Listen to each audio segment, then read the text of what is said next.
if I told you that your spiritual level isn't measured by how many books you've read, how often you meditate, or how many spiritual retreats you've attended? What if everything you've been told about spiritual growth is backwards? Right now, as you're watching this, you might think you're on a spiritual path. You might believe you're evolving, ascending, becoming more enlightened. But Edgar Cayce, the man who accessed universal consciousness over 14,000 times, revealed something that will completely shatter your assumptions about where you really stand. He said there are 12 unmistakable signs that reveal your true spiritual level. Not the level you think you're at. Not the level you want to be at, but the level your soul has actually achieved. And here's what's unsettling. Most people who consider themselves spiritually advanced aren't. Most people who think they're awake are still asleep. Most people who believe they're close to enlightenment haven't even begun the real journey. How do I know? Because Cayce gave us a mirror, a way to see ourselves with brutal, uncomfortable honesty. And today, I'm going to hold that mirror up for you. You might not like what you see, but if you have the courage to look, really look, what you discover could change the entire trajectory of your soul's evolution. So ask yourself, are you ready to know the truth about where you really are? Let's find out. The deception of spiritual ego. Before we dive into the 12 signs, we need to talk about the biggest obstacle to accurate self-assessment. Spiritual ego. You know what I'm talking about. That part of you that wants to believe you're special, chosen, more evolved than the masses who are still asleep. It's the voice that says, I'm not like other people. I see through the illusion. I understand the deeper truths. And here's the dangerous part. The more spiritually aware you become, the more sophisticated your ego becomes at disguising itself as enlightenment. Edgar Cayce encountered this constantly in his readings. People would come to him convinced they were highly evolved souls, expecting him to confirm their spiritual superiority. And time after time, Cayce would reveal a different truth. He'd show them that their spiritual awakening was often just their ego wearing new clothes, that their higher consciousness was frequently just intellectual understanding without any real transformation, that they were performing spirituality instead of embodying it. Let me ask you something, and I want you to be honest with yourself. When you meditate, are you actually transforming your consciousness? Or are you collecting another experience you can mention in spiritual conversations? When you read spiritual books, is your life actually changing? Or are you just accumulating knowledge that makes you feel superior to people who haven't read those books? When you talk about oneness and unconditional love, do you actually treat the checkout clerk at the grocery store with that same reverence? Or is your spirituality reserved for yoga studios and meditation circles? This is where Cayce's 12 signs become so crucial, because they don't measure what you know. They measure who you are. They don't assess your beliefs. They assess your being, and they reveal, with uncomfortable clarity, the difference between spiritual performance and spiritual reality. If you're feeling defensive right now, that's actually a good sign. It means something in you recognizes the truth in what I'm saying. Hit that like button if you're willing to be honest with yourself about where you really are. And subscribe. Because this channel is for people who want truth more than they want comfort. The foundation. Understanding spiritual levels. Cayce taught that spiritual evolution isn't linear. It's not like climbing a ladder where each rung is clearly above the last. It's more like deepening into an ocean. The same ocean, but the deeper you go, the more you discover depths you didn't know existed. He described the soul's journey as having many levels. Some sources say 7 major levels, others point to 12 or even more gradations within those levels. But here's what matters. Each level represents a fundamental shift in consciousness. Not a shift in what you know, but a shift in how you experience reality. At the lowest levels, you experience yourself as separate from everything. You're an individual consciousness navigating a world of other separate things. Life happens to you. You react to circumstances. As you evolve, you begin to recognize patterns, connections, the way your inner world creates your outer experience. Higher still, you start to perceive the unity beneath the apparent separation. You feel your connection to all beings. You recognize the divine in everything, and at the highest levels Cayce described, you don't just understand oneness intellectually. You live it. You are it. The sense of being a separate self becomes transparent, and what remains is pure consciousness expressing itself through the form you call you. But here's the critical insight Cayce offered. You can't skip levels. You can read about unity consciousness. You can talk about it eloquently. You can convince yourself you've achieved it, but if you haven't actually integrated the lessons of the earlier levels, you're building a spiritual identity on a foundation that doesn't exist. You're like someone who's memorized the view from the mountaintop but has never actually climbed the mountain.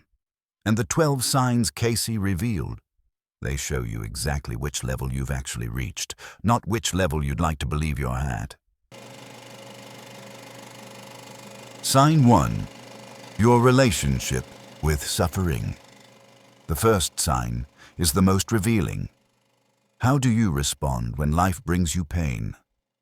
At the lowest spiritual levels, suffering is seen as punishment, as something wrong that shouldn't be happening, as evidence that God, the universe, or fate has turned against you.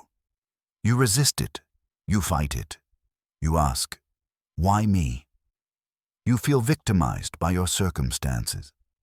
At intermediate levels, you begin to recognize suffering as a teacher. You look for the lesson. You try to grow from it. You tell yourself everything happens for a reason. But you're still fundamentally in resistance. You're just more sophisticated about it. At the highest levels, the levels Cayce said indicated true spiritual maturity, suffering is met with something entirely different.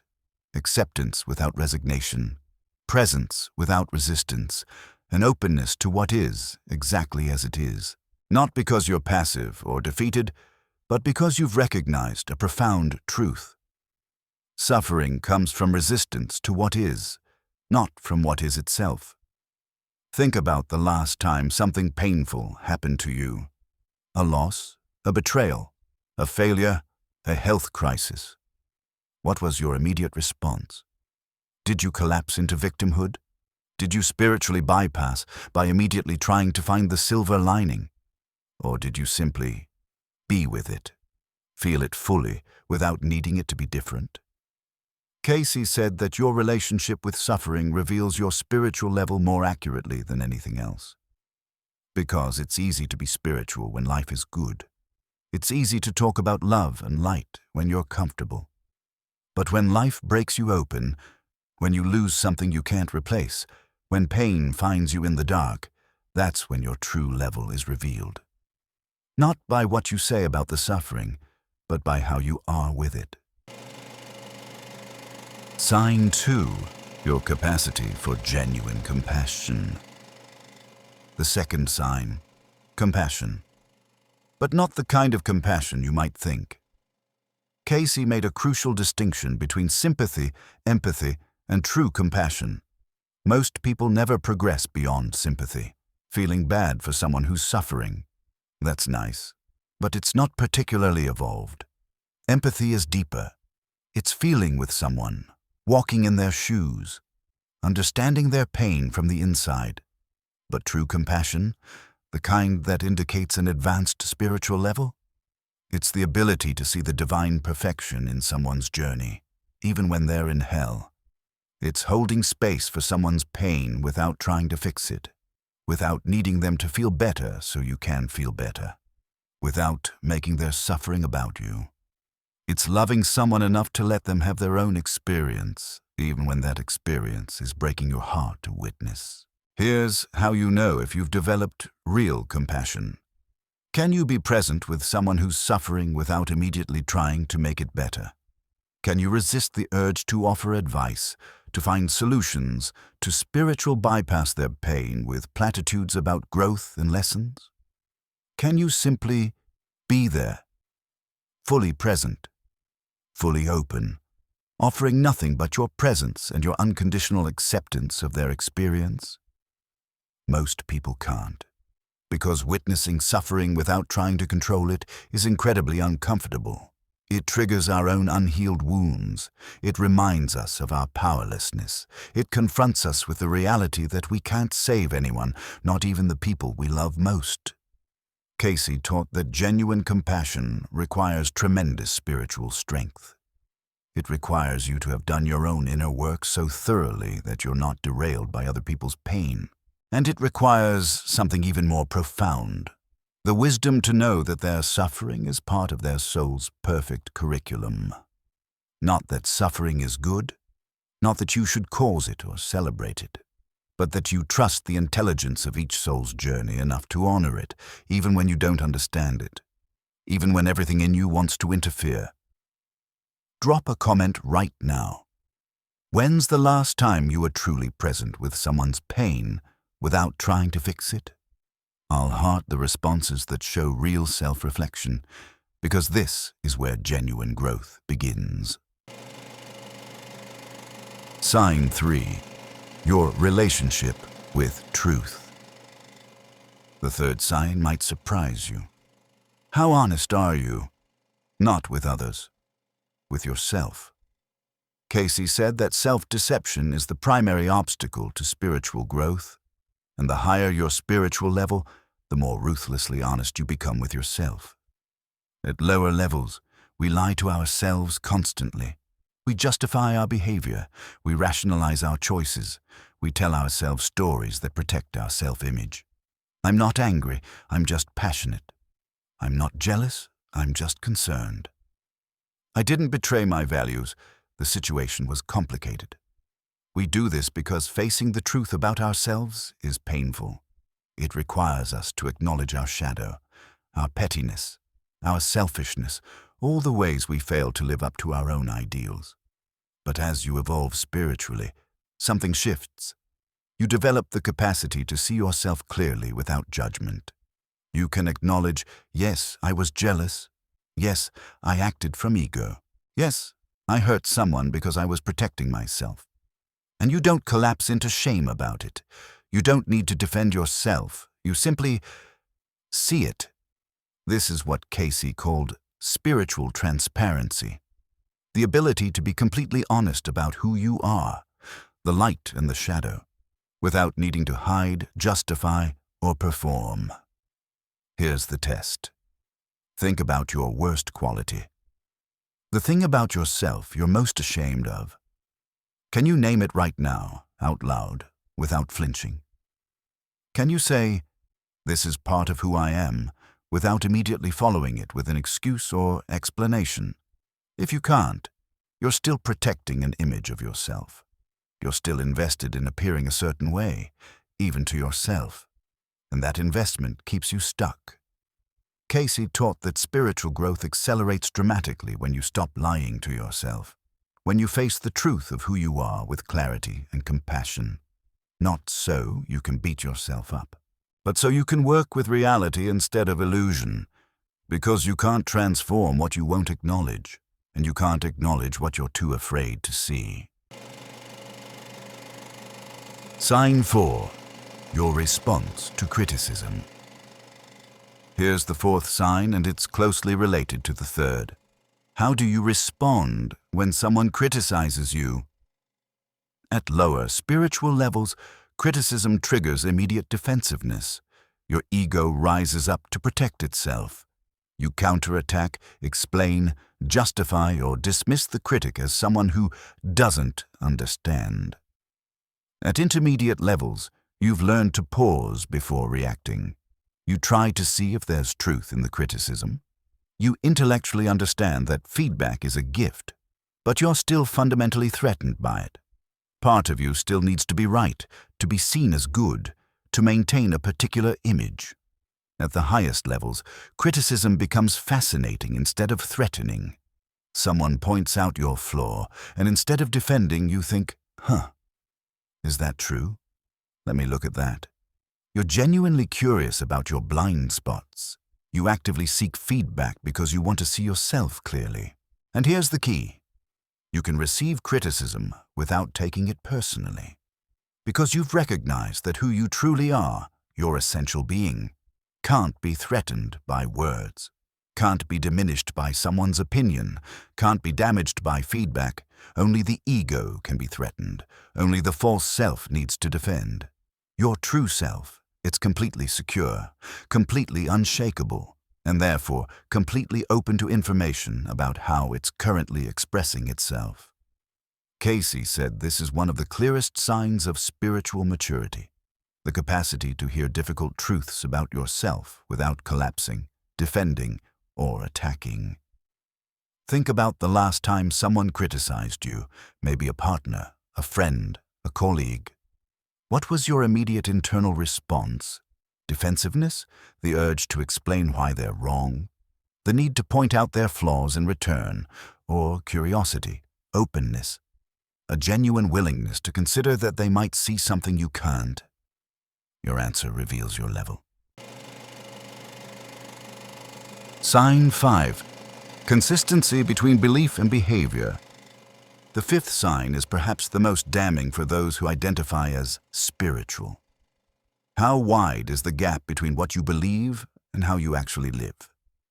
This is where most spiritual seekers get exposed. We believe in oneness, but we gossip about people we don't like. We believe in compassion, but we're cruel to ourselves. We believe in presence, but we're constantly distracted, half present, going through the motions. We talk about unconditional love, but we withdraw affection when people displease us. We speak about non-attachment, but we're secretly devastated when things don't go our way. Cayce was merciless about this discrepancy. He said that your spiritual level is determined by your lowest behavior, not your highest understanding. You can have mystical experiences. You can understand non-duality intellectually. You can speak eloquently about enlightenment. But if you're still petty, defensive, judgmental, and reactive in your daily life, you're not as evolved as you think, because real spiritual growth changes behavior, not just belief. It makes you kinder, more patient, more honest, more present, more capable of love, even when love is difficult. And these changes aren't performative. They're not something you do to appear spiritual. They're the natural result of consciousness transforming. Here's the uncomfortable question Cayce would ask. If someone followed you around for a week, watching how you treat waiters, how you respond when you're cut off in traffic, how you speak to your family when you're tired, what would they conclude about your spiritual level? Would they see someone living their values, or someone with a significant gap between their self-image and their reality? This isn't about perfection. It's about integrity. It's about the distance between who you say you are and who you actually are, getting smaller and smaller as you evolve. Subscribe to this channel if you're ready for this level of honesty, because we're going to keep pushing into territory that most spiritual content avoids. The gap between performance and reality. Sign 6. Your relationship with the present moment. The sixth sign. How often are you actually here? Not physically, mentally, emotionally, spiritually. Cayce taught that presence, true presence, is the foundation of all spiritual development. And it's also the clearest measure of how far you've come. At lower levels, you're almost never present. You're lost in thoughts about the past or future, replaying conversations, planning, worrying, fantasizing, regretting. You're anywhere but here. At intermediate levels, you practice presence. You meditate. You try to stay aware. You catch yourself when you drift into thought and bring yourself back. But it's effortful. It requires constant vigilance. The default is still distraction. At the highest levels, presence becomes natural. Not because you're trying to be present, but because you've recognized yourself as presence itself. You've discovered that you are the awareness in which all experience appears. And from that recognition, being present isn't something you do. It's what you are. Here's the test. Right now, in this moment, can you feel the aliveness in your hands? Can you sense the energy field of your body? Can you be aware of the space around you without getting lost in thought about it? For how long can you maintain that awareness before your mind pulls you back into its stream of thinking? 30 seconds? 2 minutes? An hour? Cayce said that your capacity for sustained presence, not forced concentration, but relaxed awareness, reveals your spiritual development more accurately than any other measure. Because everything else, compassion, honesty, non-attachment, love, all of it emerges from presence. You can't be genuinely compassionate if you're not present enough to actually perceive the other person. You can't be honest if you're not present enough to see yourself clearly. You can't let go of attachment if you're not present enough to notice your gripping. Presence is the foundation. Everything builds on it. So how present are you? Really, not how present you'd like to be. Not how present you are during your 20-minute meditation. How present are you during the mundane moments? Washing dishes, sitting in traffic, having a conversation with someone you've talked to 1,000 times before, that's your real level. Sign 7. Your need for external validation. Sign 7 cuts deep. How much do you need others to recognize your worth? At the lowest spiritual levels, your entire sense of self comes from external validation. You need people to like you, praise you, acknowledge you, see you. Without that reflection from others, you don't know who you are. You feel empty, invisible, worthless. At intermediate levels, you've developed some internal sense of worth. You're not completely dependent on external validation, but you still care. Maybe more than you'd like to admit, what people think of you. You still get a hit of pleasure when someone praises you. Still feel deflated when you're ignored or criticized. Still perform for approval, even if you're performing not caring about approval.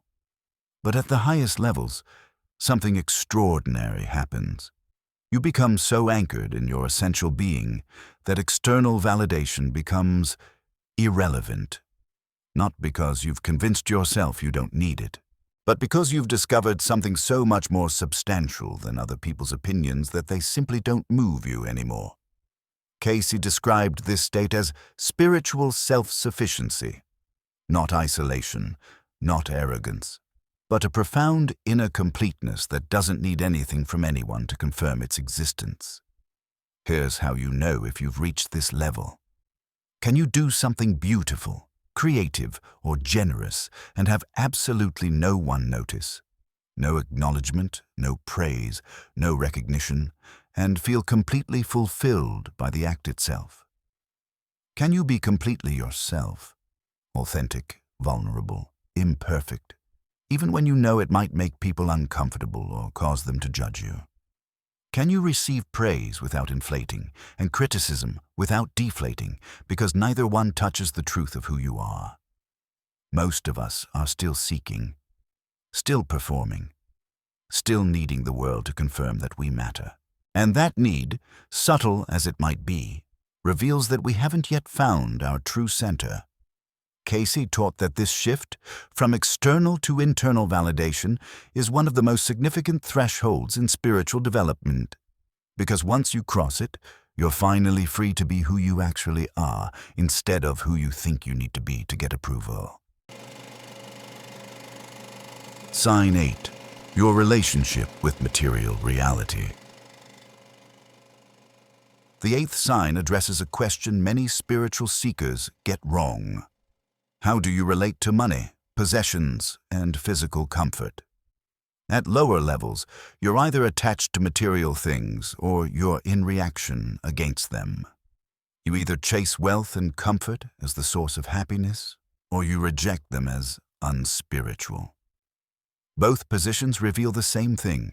Material reality still has power over you. At intermediate levels, you try to practice non-attachment. You tell yourself that things don't matter. You might even give away possessions to prove your spirituality. But underneath, there's still tension, still judgment, still a sense that the material world is somehow less important than the spiritual world. At the highest levels, the distinction collapses. You recognize that consciousness is expressing itself in all forms, including material forms. Money is just energy. Possessions are just expressions. The physical world is just as sacred as any spiritual realm, so you can have things or not have things with equal peace. You can be wealthy or poor, and it doesn't change who you know yourself to be. You use material resources in service of your purpose, but you're not defined by them. You enjoy comfort when it's available, but you're not dependent on it. Cayce put it simply. The spiritual and material are one. There is no separation except in the mind of man. Here's the test. Could you lose everything tomorrow, your home, your savings, your possessions, and not lose yourself? Could you gain great wealth and it not change your fundamental being? If the answer to either question is probably not, then material reality still has hooks in you, and those hooks reveal that part of you still believes the illusion that you are what you have, rather than what you are. Sign 9. Your capacity to forgive.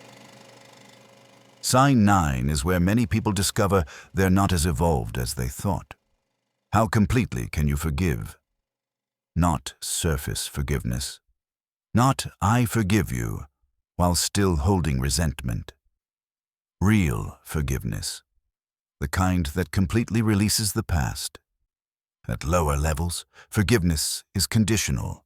You'll forgive if they apologize, if they change, if they suffer enough. If you get some form of justice or compensation, your forgiveness is a transaction, a negotiation, a way of maintaining control. At intermediate levels, you understand that forgiveness is for you, not them. You practice it as a spiritual discipline. You work on letting go. But it's hard. It takes effort. Part of you still wants to hold on to the grievance because it gives you a sense of moral superiority or protects you from being hurt again. At the highest levels, forgiveness is instantaneous and complete. Not because you're forcing it, not because you're spiritually bypassing the pain, but because you've developed the capacity to see that everyone is doing the best they can with the consciousness they have. You recognize that the person who hurt you was acting from their own pain, their own unconsciousness, their own wounds. And that recognition doesn't excuse the behavior, but it dissolves the need for revenge or resentment. Cayce taught that unforgiveness is like drinking poison and expecting the other person to die. It binds you to the past. It keeps you energetically tethered to people and events that should no longer have power over you. And your inability to forgive reveals that part of you is still identified with being a victim, still deriving some benefit from the story of how you were wronged. Here's the question. Is there anyone in your life you haven't fully forgiven? When you think of them, do you feel tension, anger, the urge to explain to someone else how they wronged you? If so, you're still carrying that weight. And that weight is an anchor preventing your consciousness from rising. True spiritual maturity shows itself in the ability to release the past completely, not by pretending it didn't happen, but by no longer needing it to define you. Sign 10. Your relationship with uncertainty. Sign 10 reveals how much you still need to be in control. How do you handle uncertainty and the unknown? At lower levels, uncertainty terrifies you. You need plans, guarantees, clear paths forward. When life becomes unpredictable, you panic. You try to control everything, people, outcomes, circumstances, because not knowing what's going to happen feels unbearable. At intermediate levels, you've learned to tolerate uncertainty. You practice surrender. You tell yourself to trust the universe. You use affirmations and spiritual concepts to manage your anxiety about the unknown. But underneath, you're still fundamentally uncomfortable with not knowing. You're still trying to control by pretending you're not trying to control. At the highest levels, the levels Cayce said indicated genuine spiritual mastery. You've fallen in love with uncertainty because you've recognized that the unknown is where all possibility lives. That mystery is the nature of existence. That trying to know and control is what creates suffering, not uncertainty itself. You've developed what Cayce called radical faith. Not faith that everything will turn out the way you want, but faith that whatever happens, you can meet it. You can be with it. You can grow from it. You trust life, not because you believe it will always be kind, but because you've discovered something in yourself that can handle whatever comes. Here's the measure. Can you make an important decision without knowing the outcome? Can you step into the unknown without a guarantee of success? Can you live your life as an adventure into mystery, rather than an attempt to create security? Most people can't, because most people are still trying to construct a life where nothing unexpected happens, where everything goes according to plan. But that's not spiritual maturity. That's spiritual avoidance. Real growth happens in the space of not knowing, in the willingness to move forward, even when you can't see the path. Cayce taught that your relationship with uncertainty reveals whether you've truly surrendered to the intelligence of life, or whether you're still trying to play God with your tiny human understanding. If you're feeling challenged by these signs, good. That means you're actually listening. Share this video with someone else who's ready for real spiritual honesty. And subscribe, because we're building a community that values truth over comfort. Sign 11. Your capacity for solitude. Sign 11 addresses something crucial that most people overlook. Can you be alone with yourself? Not just physically alone, truly alone. No distractions, no phone, no music, no activities. Just you and your consciousness. At lower levels, solitude is unbearable. You need constant stimulation, constant connection, constant distraction from your own mind. Because when you're alone with yourself, you encounter everything you've been avoiding. Your anxiety, your self-judgment, your existential emptiness. So you fill every moment. You keep yourself busy. You make sure you're never truly alone. At intermediate levels, you practice solitude. You meditate. You take solo retreats. You value quiet time. But there's still an agenda. You're being alone in order to achieve something, to find peace, to have insights, to become more spiritual. You're still doing, even when you're being still. At the highest levels, solitude becomes a kind of homecoming. You're not alone to achieve anything. You're alone because that's where you discover you're never actually alone. In deep solitude, the sense of separation dissolves. You recognize that consciousness itself is your true companion, that you are the presence that witnesses everything, and that presence is connected to all existence. Cayce taught that masters could spend years in complete solitude and emerge more connected to humanity than most people who spend their entire lives surrounded by others. Because real connection doesn't happen through constant contact. It happens through depth of presence, and you can only develop that depth when you're willing to go deep into yourself without distraction. Here's the test. Can you sit alone, in silence, for an hour without becoming anxious or reaching for a distraction? Can you be with yourself, with all your thoughts, feelings, and sensations, without needing to escape, fix, or change anything? If you can't, you're still running from yourself, and you can't evolve beyond what you won't face. Sign 12. Your relationship with service. And now, we arrive at the 12th and final sign. The one Cayce said was the ultimate measure of spiritual development. How do you serve? Not whether you serve. How and why? At lower levels, if you serve at all, you do it for recognition, for approval, to feel good about yourself, to balance some karmic debt or earn spiritual points. Your service is transactional, ego-driven, conditional. At intermediate levels, you've learned that service is important. You volunteer. You help others. You try to make a difference. But there's still a subtle sense of separation. You're the helper, and they're the helped. You're giving from your abundance to their lack. There's still an I who is doing something for them. At the highest levels, service becomes as natural as breathing. You're not serving because you should, not because it makes you feel good about yourself, not because you're trying to save anyone. You serve because you've recognized yourself in everyone. You help because there is no other to help. There's only consciousness serving itself through different forms, and this kind of service is unattached to outcome. You give without needing appreciation. You help without needing success. You serve without needing to see the results of your service, because you understand that your role is simply to be a channel for love, compassion, and wisdom to flow through. What happens after that isn't your concern. Cayce described this as egoless service. Service that comes from such a deep recognition of unity that there's no one there to take credit, to feel pride, to claim ownership of the good being done. Here's how you know if you've reached this level. Can you serve someone anonymously, truly anonymously, where no one will ever know it was you, and feel the same fulfillment as if you were publicly recognized?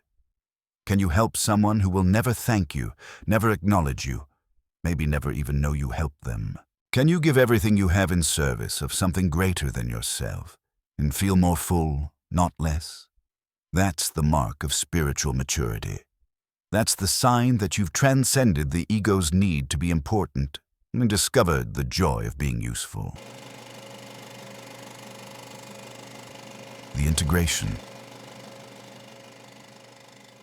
So here we are, 12 signs, 12 mirrors reflecting back the truth of where you really stand. And I'm guessing that if you've been honest with yourself, truly honest, you've discovered some gaps. Some places where what you believed about yourself doesn't quite match reality. That's not a failure. That's the beginning of real growth. Because you can't evolve beyond where you are until you're willing to see where you are. The spiritual ego wants to skip ahead. It wants to claim the highest levels without doing the work of the earlier ones. It wants to talk about non-duality without developing basic compassion. It wants to discuss enlightenment without practicing daily honesty. It wants to identify as awakened without serving anyone but itself. But Cayce was clear.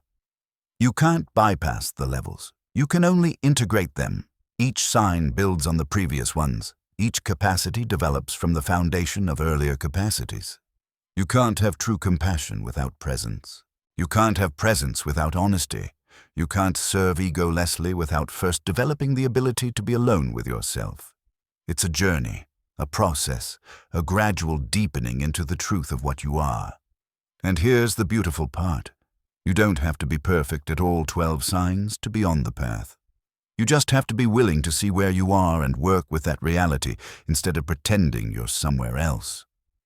Cayce taught that self-awareness without judgment is the key. You can acknowledge, I'm not very good at forgiveness yet. I'm still learning to be present. My service is still somewhat ego-driven. And that acknowledgement, without the shame or the need to defend, opens the door to transformation. Because you're no longer wasting energy maintaining an illusion about yourself. You're using that energy to actually grow. The practice. So, let me give you something practical to take from this. For the next week, I want you to pick one of these 12 signs, the one that challenged you most, and make it your focus. Not to fix it, not to master it, just to observe it. If it's presence, Notice how often you're actually here versus lost in thought. Don't judge it. Just notice. If it's compassion, observe how you respond when someone shares their pain. Do you immediately try to fix it? Do you make it about you? Or can you just be there? If it's honesty, pay attention to the small ways you deceive yourself throughout the day, the stories you tell, the ways you justify your behavior. Just observe, with curiosity instead of judgment. And here's what will happen. Your awareness of the pattern will begin to shift it. Not through force, not through willpower, but through the natural intelligence of consciousness seeing itself clearly. This is the practice Cayce recommended over and over. Not more information, not more concepts, not more spiritual techniques, just honest self-observation, day after day, moment by moment, watching yourself without judging, seeing yourself without defending, being with what is instead of what you wish were true. And slowly, imperceptibly at first, you'll notice shifts, small changes, moments where you respond differently than you used to. That's evolution, real evolution, not dramatic, not flashy, just the gradual transformation of consciousness becoming more aware of itself. Final words. So here we are at the end of our journey through the 12 signs, but really, this is just the beginning of your journey with them. Because these signs aren't something you learn once and move on from. They're living mirrors that you'll return to again and again throughout your spiritual evolution. Each time you look into them, you'll see something different. You'll discover new depths. You'll recognize patterns you couldn't see before. Because as your consciousness evolves, your capacity to see yourself evolves with it. What you couldn't acknowledge last year becomes obvious this year. What seemed impossible to change gradually becomes natural. What you thought was your highest level becomes the foundation for the next level beyond it. The journey never ends, but it also never leaves you where it found you. Every moment of honest self-observation, every instance of choosing truth over comfort, every small act of letting go, it all matters. It all accumulates. It all contributes to the evolution of your consciousness. And that evolution, that's why you're here. That's the purpose beneath all purposes. That's the game consciousness is playing with itself through the form you call you. To know itself more deeply, to express itself more fully, to recognize itself in all things and all beings. You're not on this path by accident. You're not watching this video by chance. Some part of you, the deepest, truest part, called for this understanding, this reflection, this moment of seeing yourself clearly. Honor that calling, trust that impulse toward truth, and keep walking, keep growing, keep opening. The universe is unfolding exactly as it should, and you, exactly as you are, right now, at whatever level you've reached, are a perfect and essential part of that unfolding. Thank you for being here. Thank you for being willing to look at these difficult truths. Thank you for choosing consciousness over comfort. Leave a comment sharing which of the 12 signs you're committing to work with this week. Let's support each other on this journey. I'll be reading every single comment and engaging with this community we're building together. And if you haven't subscribed yet, do it now. Because this is just the beginning of the conversations we're going to have about real spirituality. The kind that transforms you from the inside out. Until next time, remember Cayce's most important teaching of all. You are a spiritual being having a human experience, not the other way round. And the more you remember that truth, not just intellectually, but experientially, the more everything else falls into place. You're so much more than you know, and your journey is so much more magnificent than you can imagine. Trust the process. Honor where you are, and keep growing toward the light that you already are. I'll see you in the next video.